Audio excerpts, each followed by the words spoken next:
right off the school bus, literally, wouldn't have much of a chance going into his very first camp. But what have you thought? A very competitive, big man. Saw that with a battle with Smith the other day in a one-on-one drill. So got lots of intensity, good work ethic. It's around the ice decent for a big guy. Got to smooth out his puck skills at this level, be able to make plays against pressure. I think we knew that there's always a bit of a transition, especially for defensemen coming from junior or college. So so far, so good. Like I said, I think he's excited to be here. He wants to be a professional player. He's ready to go every day. So we just got to smooth out the rough edges and see where it leads us. And second one was Tuukka. Given the unique circumstances that he left the bubble, I would assume between then and now you've had a chance to sit down with him and talk. I'm just curious where you think his head is. Any leftover effects of the bubble. Yeah, I think his head's been good, Kevin, since he got back and took care of his family, to be honest with you. I mean, I talked to him shortly after that, during the summer, again before camp. And we're not going to go back in time, every time we discuss things, and just sort of, hey, like, when the schedule comes out, like, anticipating which games you're going to play, that'll be next on the agenda. But he feels good, practicing well. Has been here for an extended period of time now, working out here at the facility. So obviously he's ready to go in that regard. And like I said, to my understanding, everything's great at home with his wife and his girls. So that's most important, and usually puts you in a good place to go work, whatever your career is. So that's the way I see it with Tuukka. I think, we're going to need good goaltending. We've talked about a little bit of the change on defense, where we're going to give some younger players an opportunity. So typically when that happens, you need goaltending to help you out. When you go through your hiccups early on, you need good team structure. We have that. We got good centermen to help down low. We have that. Hopefully we pair these guys up with good partners that have been in the league. And like I said, the goaltending, can help in a lot of areas that way. So I anticipate nothing but, good play from Tuukka. But I guess we'll find out next week when we get to New Jersey. And with 56 games, you're more inclined to go with sort of the formula you had before, which was, roughly, say, 2/3, 1/3, or is this more 50-50 this year? I don't think it'll be 50-50. Obviously, it's always, play driven. We have a script at the start of the year. And now that we got the times finalized, Bob and I will go through that. See where Yaro's at. He wasn't here as long, so we want to see where his fitness level is after, maybe the scrimmages this week and early next week, and then chart out a course. We know the back-to-backs. We got two good goaltenders, so they'll split those. Who gets the front end and the back end is, we'll decide that. But and after that, I think Tuukka was around 60% of 82. We were gunning for, that's roughly 49-50. I thought that was a good number for us. Low 50s, so anywhere that 60 to low 60%. So with 52 games, that's probably somewhere around 30 games for him if we stick to that. 56 games would be 30, about 33, 34 games. And I don't see any issue with that at all. But again, that'll depend on him and a little bit of the spacing between games. The good news is, Kevin, there's not a lot of travel. So that can help a goaltender recover. So that, might edge his games up. But that's our original plan. We're not going to deviate too much from that number percentage-wise, whether it's 56 or 82, and then go from there. Again, we could get into the middle of March, not be where we want to be, and need more starts from one of the two goalies. So we'll adjust accordingly, but that's the original plan. Okay, that's great. Thanks, Butch. Yeah. We'll go next to Fluto. Go ahead, Fluto. Bruce, Patrice's identity had been for so long the matchup, the PK, heavy on the defensive side. So what signaled to you that he could become a dominant dominant power play guy, and then the 5-on-5 offense too? Just that transition from such a defensive identity to where he is offensively now. Well, his numbers offensively are still very good. I just think he got, maybe for a lack of a better term, branded a a defensive specialist, that face-off guy matchup. So when you start talking about a guy in those terms, you forget about his ability to put the puck in the net, make plays. And I think for me, I just have to go back to look at his World Junior numbers. I think it's from 05 maybe. And you knew he had it in him offensively. And then from there, when I took over, we just felt, because Fluto, his ability in the line we had him on was going to be an offensive line, and B, that where he was in career and where the miles he had put on him and on his body, that if we run him out there for every D zone draw and he has to play tough minutes every night for 82 nights and then hopefully another 20 some in the playoffs, that it can take its toll on you. And we felt that, or I felt that more offensive zone starts, especially with his line mates, would probably benefit the team, because he's a good offensive player, and the individual, because it saves a little wear and tear. But in order for us to have done that, as I've said before, we built a fourth line that we had to trust and play in our own end. So that's how it came together for us. But I think most people knew all along that Bergie had the offensive ability. It's just he was used in a different manner, and Kretsch took care of a lot of that offensive stuff, his line. So he became more the sort of the second line offensive guy, so to speak.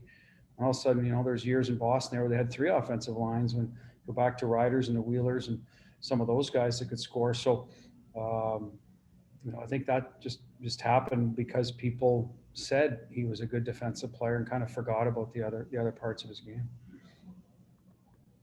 Thanks, Fluto. We'll go next to Steve Conroy.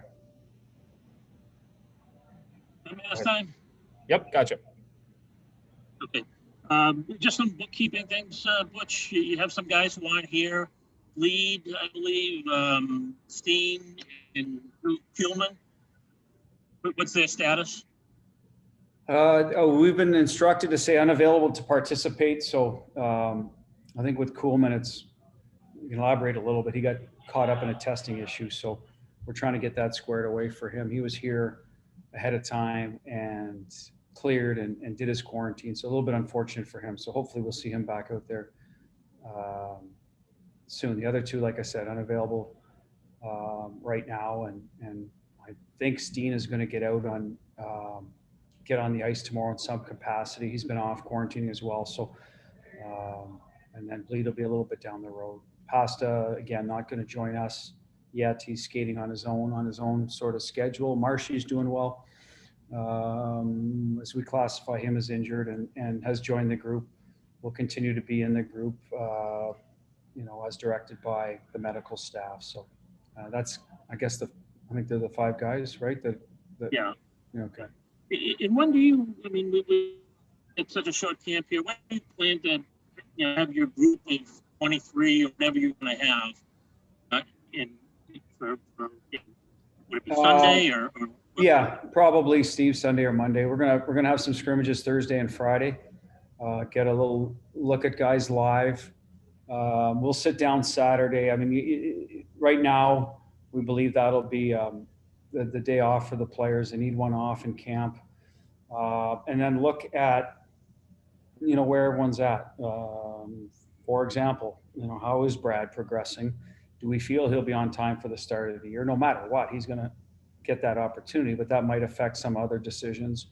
We know Pasta is not going to be there. So, who has the best opportunity to play, in that spot. So those are some of the decisions you make.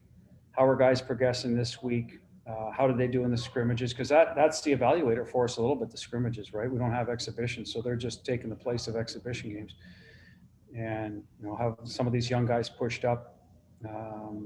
And if so, keep them in the main group, because we've got a lot of capable players, lots of depth, but we can't practice with 6 lines with one group and, sort of 1.5 with the other. That won't make any sense. So if we pair down, we're going to have to make some tough decisions. And that's why these guys that are missing time now, it's unfortunate for them. But that's kind of the hand we're dealt this year with a short camp. So I would suspect Sunday we would start getting to work that would look more like the Bruins, and then sort of the second group would look more like potential taxi squad, Providence, however that plays out down the road, et cetera. Thank you. Yeah. We'll go next to Joe Haggerty, and then we'll wrap up with Connor Ryan. Go ahead, Joe. Hey, Butchie, I just got to have a couple questions here. First, nuts and bolts with Pastrnak. And obviously you've said he's probably not going to be ready or isn't going to be ready to start the season. Is there a target date or a timetable or an expectation that he may be back by, a few weeks in, a month in? Is there any long range target you kind of have an idea on at this point? Yeah, well, the original prognosis was mid-February. So we feel he's a little bit ahead of that.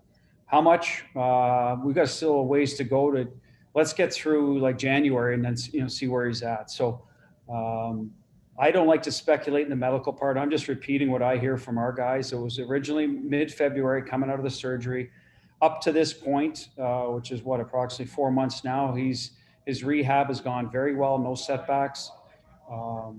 And I think because of his natural conditioning, work ethic, that pushes him ahead a little bit. How much? It's too early, Hags, for me to speculate. I just know he won't be ready when we head to New Jersey. So, like I said, after that, a little bit ahead of mid-February. Could that be February 1st, February 4th? I don't know down there. I guess getting back from the road trip and having him in our lineup doing regular practice is always the best indicator for me. And he's not there yet, so I don't want to guess. Okay. And as far as Trent Frederic goes, just what kind of expectations, role, what do you see as his potential role in the NHL club if he makes it? Well, it's tough for these guys coming in, and I put Jack Studnicka in that to crack our lineup in the middle of the ice, right? If you go through, Bergie, Kretsch, Coyle, Corrali, we feel great about our center iceman. Now, could Corrali bump over and play the wing if we want to make room for, say, a Frederic on the fourth line? Centerman? Absolutely. We've moved Coyle over to the wing, more out of necessity over the years, but we like him exactly where he is, anchoring the third line, and especially with the addition of Smith.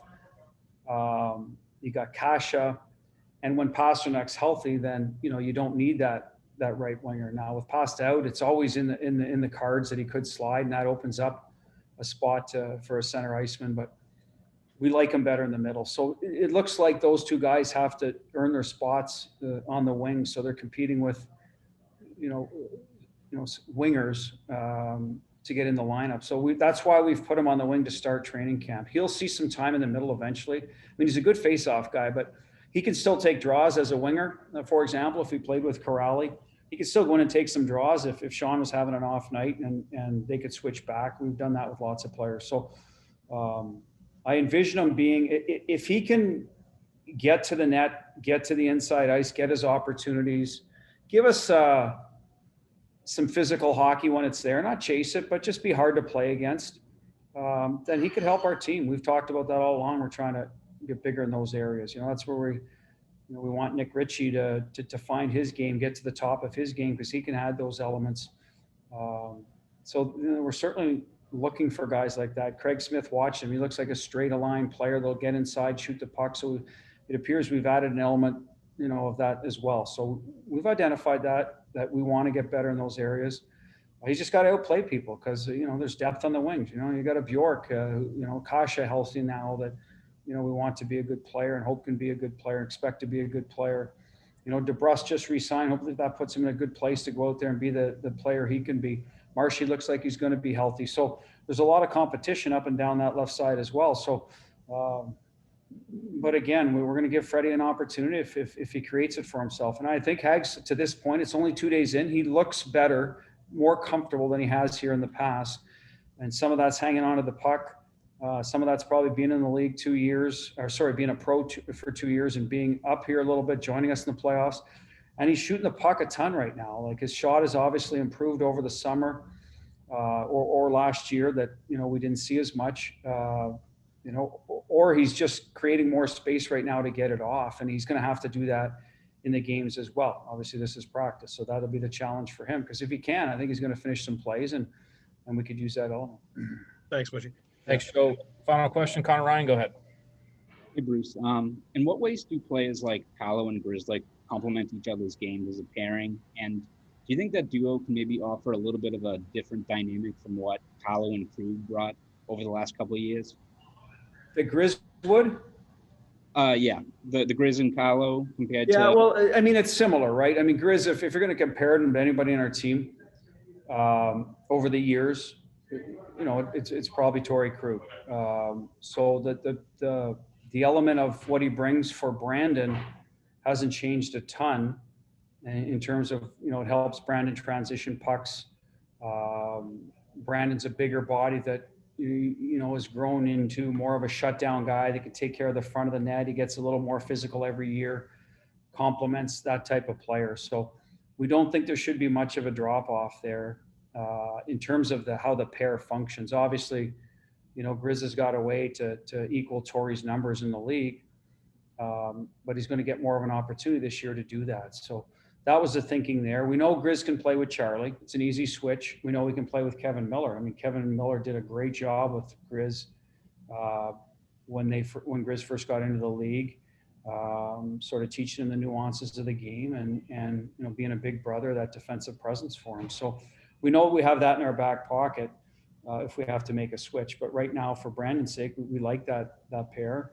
And it allows Losey to go with McAvoy for now, who we like as a shutdown guy, not a lot of experience, going to have his, you know, some challenges, but when he's been asked to do it in the past, out of necessity, he's done a good job for the most part. So that's our thinking there, knowing we can move people around. Zaboral and Moore, obviously wild cards where they fit in best on that left side. And we've talked about Clifton, you know, if he pushes himself in the lineup and it's 4 righties and 2 lefties, then we got to think about that. But those are all things that'll sort themselves out.